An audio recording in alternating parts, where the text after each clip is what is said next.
Le vieil Arken ouvrit les yeux avec difficulté, comme si ses paupières devaient déchirer tous les matins un voile de plus en plus épais. Il en était ainsi pour les gens de son âge. La mort, qui était tenue à distance tout le jour, se réfugiait dans ces quelques minutes entre l'éveil et le traitement. Et cela n'était pas mauvais, songea Arken, avec philosophie, de se souvenir tous les matins qu'on avait 136 ans, même s'il était encore meilleur de l'oublier très vite. Il déplia précautionneusement sa vieille carcasse et se dirigea vers son laboratoire portatif, où il disposa machinalement sa main dans l'orifice prévu à cet effet. La piqûre ne se fit guère attendre. Le prélèvement était presque indolore. La machine traitait ses données biométriques presque instantanément et composait ce qu'Arken appelait son menu grâce à une imprimante 3D attenante. Les résultats s'affichaient sur l'écran de l'appareil, mais cela faisait déjà 20 ans qu'Arken ne les consultait plus. À quoi bon savoir exactement ce qui se passait dans son propre corps? Il avait confiance en la technologie médicale et ne voulait pas perdre de temps avec la maladie. La vie était trop précieuse et trop courte encore pour la gaspiller ainsi. L'imprimante 3D bourdonna, se mit en action et fabriqua une grosse pilule rouge qu'il avala sans tarder. Dans quelques minutes, la fièvre et la viscosité du sang, la faiblesse des membres, les douleurs opiniâtres, le brouillard mental, toutes ces marques de mort disparaîtraient comme par magie, et il serait de nouveau Arken, l'un des donneurs les plus agiles de sa communauté, et cela tiendrait bien jusqu'à demain. De l'autre côté de la fenêtre, le paysage familier offrait son tableau vivant toujours renouvelé. Des écureuils escaladaient avec beaucoup d'irrévérence les statues de l'avenue, avant de bondir dans les branches des arbres. Arken avait toujours une provision de munitions à côté de sa fenêtre, marrons et pommes de pin, qu'il s'entraînait à lancer pour les faire détaler, mais qu'il réservait parfois, les jours de grande facétie, à des passants qui ne lui revenaient pas. Il se baissait alors comme un gamin, en jurant contre la raideur de son squelette. Les robots agricoles qui s'activaient sur les façades végétales et les robots cantonniers qui balayaient les feuilles mortes constituaient des cibles plus dangereuses, car ils repéraient immédiatement la source de la nuisance. L'attention d'Arken, qui bombardait distraitement les écureuils, fut attirée par le mouvement lointain d'un avion, et il se demanda ce qui pouvait bien arriver. Il se souvenait des temps déments de son enfance, avant la grande décroissance, et du ciel strié de sillons blancs et de vapeurs noires, à l'époque où les hommes se livraient à la fureur de la locomotion. Le ciel aujourd'hui était d'un bleu pâle et pur, et les gens marchaient à pied sur des pavés de pierre. Arken s'éloigna de sa fenêtre et inspira profondément alors que le médicament produisait ses effets miraculeux. Chaque matin, une renaissance lui était offerte, et il en éprouvait une telle gratitude qu'il restait souvent là, souriant dans sa solitude. Puis il faisait une toilette voluptueuse et brûlante, avant de sortir frais et rajeuni. L'un de ses premiers gestes était de se rendre à l'interconnexion, vaste édifice, somptueusement orné, partagé en deux par un jardin intérieur. L'aile des commensaux, toujours bruissante de murmures et de bruits de couverts, et fumante de parfums de pâtisseries et d'épices, contenait une grande cuisine, ainsi qu'une enfilade de petites salles de restaurant en libre service, où l'on pouvait manger en petit comité, dans des espaces intimes. L'aile de la connexion, conçue comme une immense bibliothèque ancienne, alignait des terminaux presque à perte de vue dans une salle de pierre qui gardait admirablement la fraîcheur et dont les vitraux laissaient entrer une pénombre multicolore. Si les commensaux dans l'autre aile étaient volubiles et bruyants, ils étaient ici silencieux et solitaires. Le passage de l'un à l'autre était toujours un saisissement. La grande décroissance avait vu le déclin, puis l'abandon des ordinateurs personnels et autres connexions individuelles, qui avaient accompagné l'époque de l'individualisme. S'il faisait un effort, Arken se souvenait des petits smartbots qui avaient succédé aux smartphones, petites créatures divertissantes et colorées qui avaient banni l'ennui des cités et, avec lui, toute forme de pensée. Tout cela semblait si loin. Aujourd'hui, les addictions à la connexion n'étaient plus possibles, et le réseau était redevenu l'esclave des hommes. L'existence humaine, qui avait suffoqué dans l'instantanéité, la communication et le multitâche, avait retrouvé son souffle, son rythme lent et erratique, propice à la contemplation, à la pensée, à la création. Plus personne ne se servait des mesures exactes de temps, comme les mesures de masse ou de longueur. Les calculs de minutes et d'heures étaient tombés dans le domaine scientifique. Arken, avant de prendre possession d'un terminal, reconnut son amie Nelsa et la salua chaleureusement. Sans déranger les autres, ils convinrent de se retrouver dans leur salle favorite dans l'aile des commensaux. Puis Arken choisit de se connecter au réseau local. Le réseau global ne l'intéressait plus, depuis longtemps. Sa vie, en s'allongeant, s'était rétrécie, comme un fil prodigieusement étiré, et il n'avait plus d'appétit aujourd'hui pour les grandes questions qui agitaient l'humanité. L'interconnexion locale permettait de mettre en relation les membres de chaque communauté, une dizaine de milliers d'hommes tout au plus. Elle était le pivot de toutes les rencontres, de tous les échanges de biens et de services, de toutes les collaborations, de tous les projets, pivot indispensable depuis l'interdiction du commerce et de la monnaie. Arken s'identifia et prit connaissance d'abord des messages qui lui étaient adressés. Remerciements, demandes diverses, simples nouvelles échangées.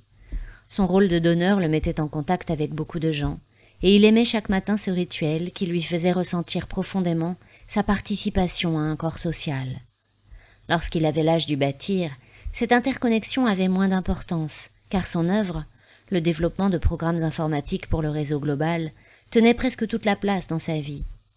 Mais depuis qu'il était donneur, c'est-à-dire depuis une 50aine d'années, il avait cette humilité, cette disponibilité qui le rendait ouvert aux échanges.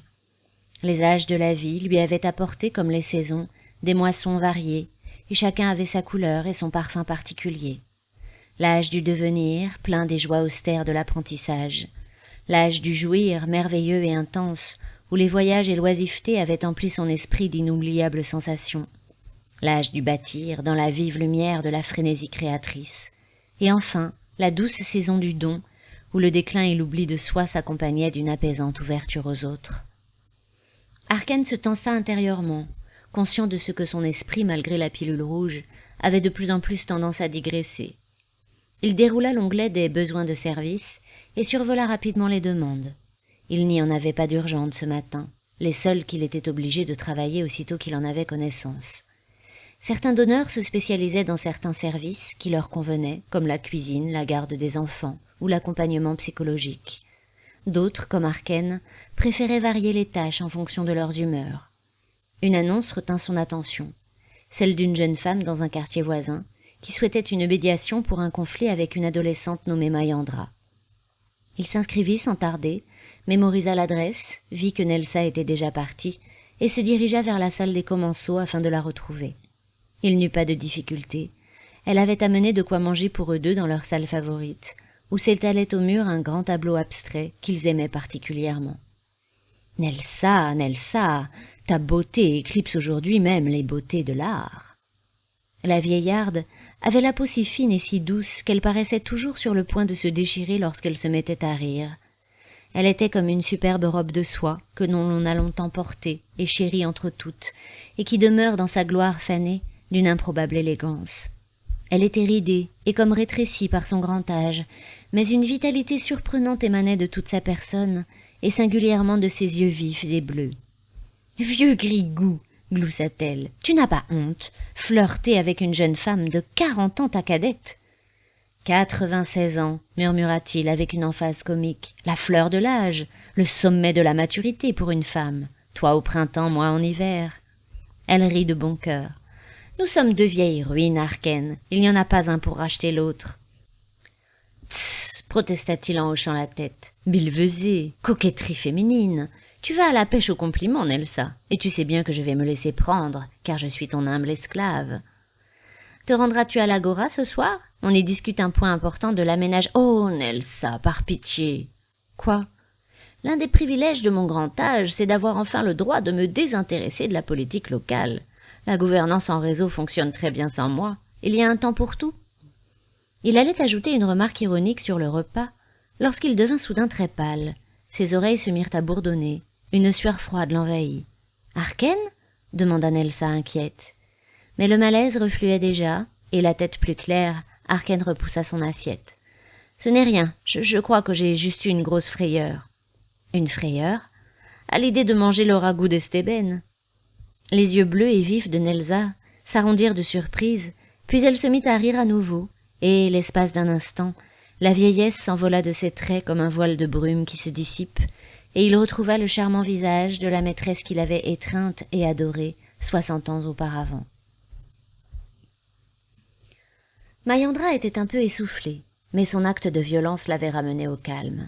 Elle observait, stuporeuse, les débris de la sculpture, avec une telle fixité qu'elle ne vit pas même sa mère sortir précipitamment de la maison. Les éclats du marbre avaient explosé partout. Certains blocs encore reconnaissables, d'autres informes, coupants ou presque pulvérisés. Mayandra se demanda si sa mère avait songé à prendre une photographie de son œuvre, et elle espéra qu'elle l'avait fait, parce que 4 mois de travail avaient été anéantis en un seul bref instant de colère. Elle saisit un morceau de marbre, de la taille d'une main, qui présentait encore sa courbe gracieuse et polie. Sa mère était l'un des chefs de file du courant élémentaliste. La communauté lui devait ses plus beaux ornements architecturaux et 3 statues colossales. Certaines de ses œuvres avaient même été échangées avec d'autres communautés et gagné une renommée intercommunautaire. L'œuvre qu'elle venait de réduire à néant avait été une sorte de colonne, non pas pleine, mais ajourée, comme si elle se composait de plusieurs filets d'eau rejoignant une vasque. Sa mère, par une magie d'art et ses nano-instruments, parvenait à rendre liquides les matériaux les plus lourds, et ses mains ruisselaient de coulées de marbre, de cascades de bronze, de fontaines de bois. Les bâtiments ornés par ses soins paraissaient des châteaux d'écume, ils défiaient la pesanteur et la physique. Elle fut tirée de sa contemplation désolée par le pas un peu traînant d'un très vieil homme, à qui elle trouva le teint cireux. « Qui êtes-vous » demanda-t-elle d'une voix éteinte. « Je m'appelle Arken et je suis venue proposer mon aide. Il semblerait que quelque chose d'extraordinaire se soit produit ici. »« Oui, dit-elle, j'ai cassé une sculpture de ma mère. »« Volontairement ?»« Oui, volontairement. » Arken acquiesça. « Tu devrais peut-être commencer par tout nettoyer, dit-il. Moi, je vais t'attendre dans ce fauteuil. » Mayandra sentit sa colère sur le point de remonter à la surface, puis elle observa Arken. Il n'avait pas l'air de la juger, mais seulement de savoir ce qu'il convenait de faire, et cela la rassura quelque peu. Elle s'exécuta donc sans oser prendre la parole. « Quel âge as-tu » ?« J'ai l'âge du devenir. »« Et ton âge précis ?»« 16 ans. »« 16 ans ? Laisse-moi calculer. J'avais 123 ans quand tu as ouvert les yeux sur le monde. » Mayandra hésitait sur ce qu'il convenait de dire, mais Arken ne semblait pas pressée. Elle finit par prendre la parole. « J'ai ressenti une grande révolte contre ma mère et contre les usages. Je ne sais pas encore quelle sera mon œuvre, je ne peux donc pas sortir de l'âge du devenir. Et pourtant, la discipline et l'apprentissage me pèsent, et j'aspire à l'âge du jouir. »« Oui, oui, dit Arken d'un ton neutre. Ce que tu décris est typique de la seconde période du devenir. On est amoureux, on a envie de voyager, d'être libre. Mais il faut s'astreindre encore, parfois plusieurs années. Apprendre me prend tout mon temps. Tu es à l'âge du devenir, ton temps est un temps de construction. Apprendre te construit. Je sais, dit-elle, découragée, mais je n'ai pas envie. Mes désirs me dépassent. Tu n'as pas encore fait ton entrée dans le ça, je suppose. Non, et ce n'est pas ce dont j'ai envie. On ne fait pas toujours ce qu'on a envie, ma petite. Tes pulsions sont compréhensibles, même ta colère, même ton envie de détruire l'œuvre de ta mère. Je les accepte. Mayandra le regardait, surprise, attendant le « mais » qui pourtant n'arriva pas. Les pulsions ne sont ni bonnes ni mauvaises. Elles existent, elles sont là, comme des crocodiles dans une rivière où l'on doit naviguer. On ne doit pas nier leur existence. On ne doit pas nier non plus leur dangerosité. On doit composer avec elles et surtout, on ne doit pas se faire manger. Mayandra restait songeuse. Il paraît que c'est très douloureux de se faire manger par un crocodile, ajouta le vieil homme avec un clin d'œil. Et toi aujourd'hui tu as donné le pouvoir à un crocodile. C'est une chose stupide et destructrice que tu ne dois pas refaire. Tu ne voulais pas détruire l'œuvre de ta mère. Non, dit Mayandra d'un air désolé. Veux-tu apprendre comment apprivoiser et dominer tes crocodiles, Mayandra ? Oui, dit-elle. C'est aussi un apprentissage que l'on doit faire pendant le devenir, ma petite. Tu ne pourras entrer dans l'âge du jouir que lorsqu'ils t'obéiront au doigt et à l'œil. Mayandra eut un soupir proche du sanglot. C'est trop dur, dit-elle. Mais non, voyons, le ça est un endroit fabuleux qui va ajouter une nouvelle dimension à ton existence et te donner un pouvoir extraordinaire, le pouvoir sur toi-même. Suis-moi, nous allons faire passer à ces crocodiles un mauvais quart d'heure. » Il s'était levé assez lestement pour son âge, et Mayandra, incertaine, le suivit. Le Ça occupait une place centrale et souterraine de la communauté. On y accédait par différents escaliers, les uns solennels et froids comme des marches d'église, d'autres si délicatement ornés qu'ils paraissaient être des passerelles de féerie, d'autres enfin, étroits et sombres, versant jusqu'en bas leur marbre noir. Le complexe souterrain en lui-même était immense, et se composait de différentes salles et galeries. Si la décoration urbaine était aérienne et harmonieuse à la surface, elle était dans ses entrailles obscures, frappée de dissonances et de difformités, non sans garder une beauté sauvage, brutale, qui ensorcela les yeux de Mayandra. Il y avait peu de personnes en bas. Les gens venaient ici pour résoudre leurs problèmes personnels et socialisaient peu. De même que l'art qui imprégnait les lieux, les règles sociales avaient subi en descendant d'un niveau une indéfinissable altération. Il n'y avait rien d'inquiétant, rien qui fît redouter le crime, mais quelque chose de plus libre et de plus brut. Arcane regardait attentivement le visage de sa jeune protégée et lisait sur ses traits expressifs la progression de la surprise ainsi que d'une forme de terreur sacrée. « Cet endroit ne me met pas à l'aise, dit-elle. Veux-tu remonter à la surface ?» Elle garda les yeux posés sur le rassurant visage d'Arcane. « Non, je veux savoir. » « Alors nous devons entrer dans une salle d'immersion virtuelle. »« Que va-t-il m'arriver ?»« En vrai, absolument rien. Mais dans le monde virtuel, tout ce qu'il te plaira d'imaginer. » Il l'entraîna avec douceur derrière une porte, sur laquelle la jeune fille ne put s'empêcher de remarquer un bas-relief fascinant représentant un monstre ailé. Arcane referma ensuite la porte derrière eux, les plongeant dans une pénombre épaisse. « Pourquoi n'y a-t-il pas de lumière ?» demanda-t-elle. « Parce que tu n'auras pas besoin de tes yeux. Installe-toi là, sur les marques phosphorescentes que tu vois au sol. Elles indiquent l'emplacement où la machine va scanner ton corps et envoyer les ondes dans ton cerveau. C'est un mécanisme complexe de réception et d'émission d'informations cérébrales. Lorsque tu bougeras, la machine comprendra ton mouvement et modifiera l'environnement virtuel en conséquence. Tu auras l'impression de te déplacer, d'attraper des objets, de les voir, de les sentir, d'entendre les gens. Mais tout cela sera virtuel. Moi, je vais rester à côté de toi, et je te verrai simplement t'agiter sur cette plateforme, et j'entendrai peut-être aussi le son de ta voix. Maintenant écoute-moi bien, je vais te demander de briser à nouveau cette statue de ta mère, en y prenant tout le plaisir que tu peux. Quand tu auras fini, fais un pas sur le côté, et le monde imaginaire s'éteindra. Mayandra s'avança anxieusement vers les marques phosphorescentes, et quelque chose se déclencha. Un rayonnement diffus l'entoura, un bourdonnement se fit entendre, mais Mayandra ne le remarqua pas. Son cerveau venait d'être interconnecté avec autre chose, et cette sensation étrange et déstabilisante lui donnait un léger vertige. Elle s'y habituerait sans doute. Elle se mit à penser à sa mère et aussitôt la silhouette de sa mère apparut devant elle. Elle était habillée et coiffée, exactement comme ce matin. Le lieu où elle se tenait était cependant indistinct comme flou, et elle imagina aussitôt la salle commune de leur maison. La configuration générale apparut presque aussitôt, mais il lui fallut du temps pour recréer les détails. Les objets d'art, la qualité matinale de la lumière, le parfum de terre mouillée qui montait de la fenêtre ouverte. La statue était là, intacte, superbe jaillissement de marbre qui paraissait couler, déborder, éclabousser comme une eau. « J'en ai assez de l'âge du devenir, » dit-elle fermement en regardant sa mère en face. « L'âge du jouir est encore bien loin de toi pourtant. Tu n'as pas fini de te découvrir. À quelle œuvre veux-tu consacrer ta vie ? Je ne sais pas encore. Veux-tu suivre mes traces et devenir sculpteur comme moi ?» Mayandra imagina alors un grand marteau dans sa main, et elle en fut pourvue immédiatement. « Ton œuvre ne vaut rien !» hurla-t-elle, et elle asséna avec le marteau un coup herculéen sur la statue. C'était un coup surnaturel, d'une puissance presque divine, qui lui fit ressentir une sensation de puissance infinie. Elle tenait le marteau de guerre, la foudre des dieux, et ce coup brisa tout dans un tonnerre libérateur.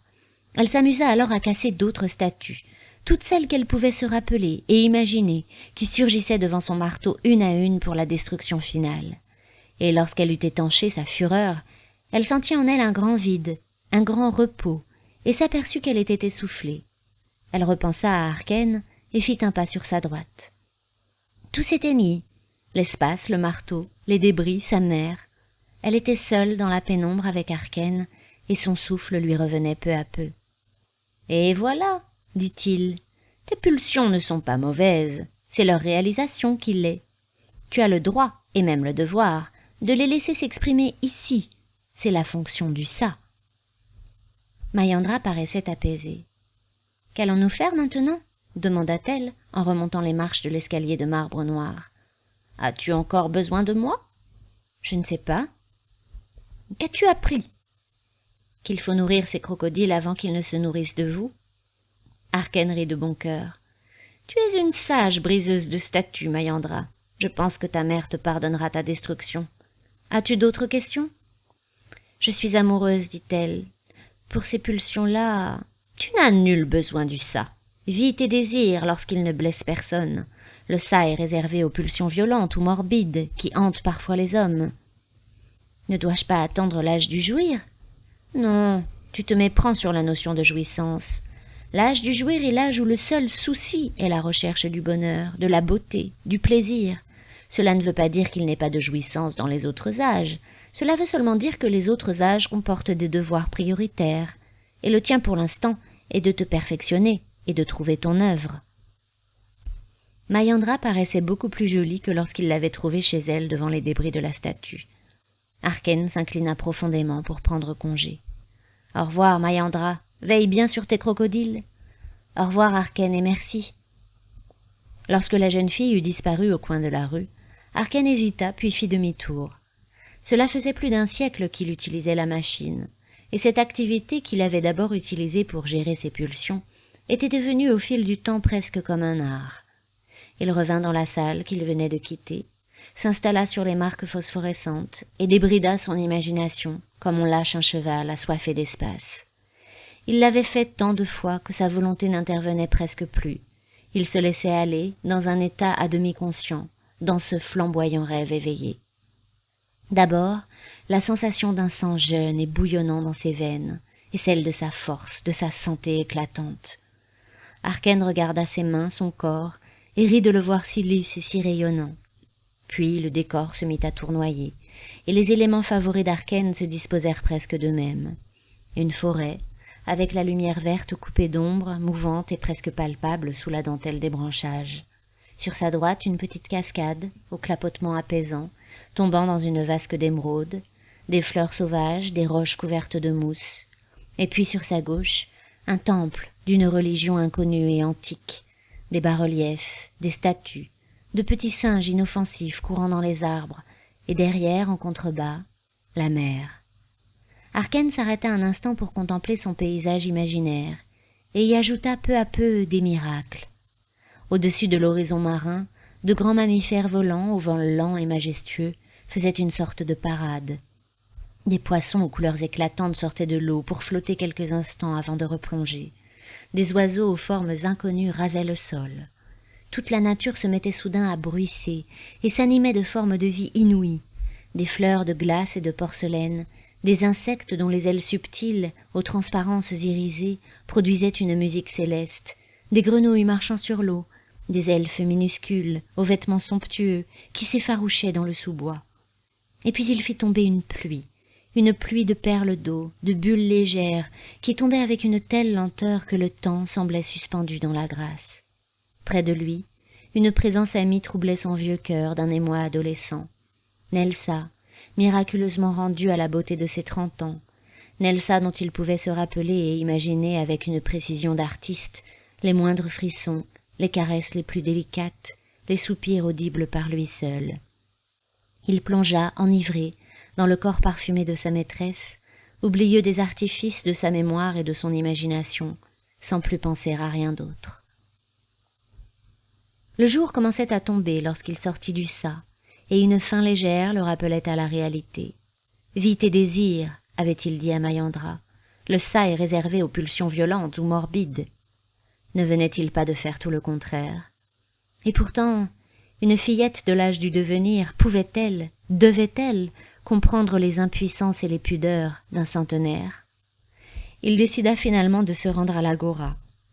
En partie pour voir Nelsa, en partie pour manger quelque chose, car les participants à la vie publique étaient toujours choyés et le buffet de l'Agora brillait par la qualité de sa gastronomie.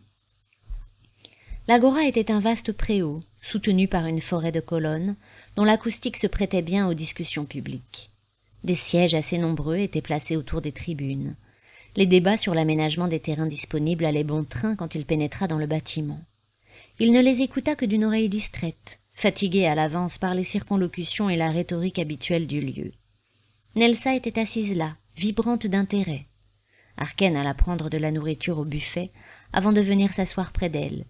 Elle fit mine de ne pas le voir, jusqu'à ce qu'il l'embrassât dans le cou, ce qui fit rougir sa peau usée. « Je viens de passer une heure merveilleuse avec toi. »« Dans le ça ? Peu importe.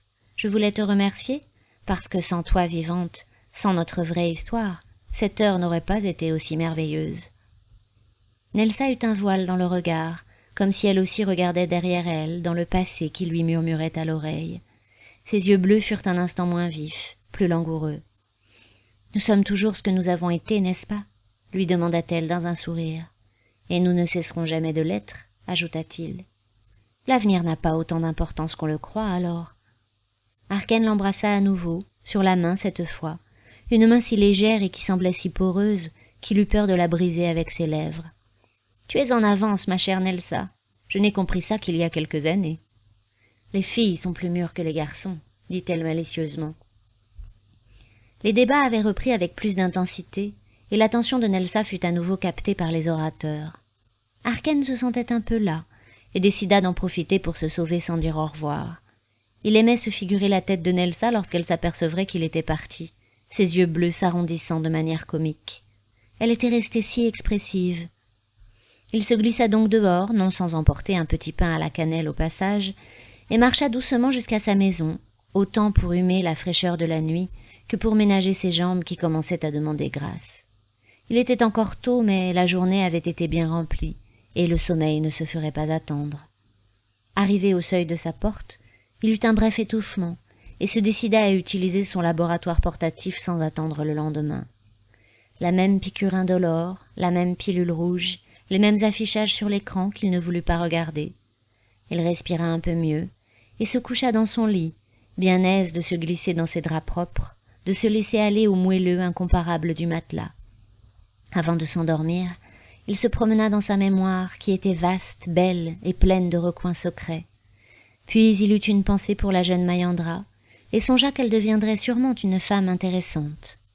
Enfin, dans les senteurs végétales qui montaient par sa fenêtre ouverte, dans la paix profonde de sa mémoire, dans la nuit bienfaisante, heureux, il mourut.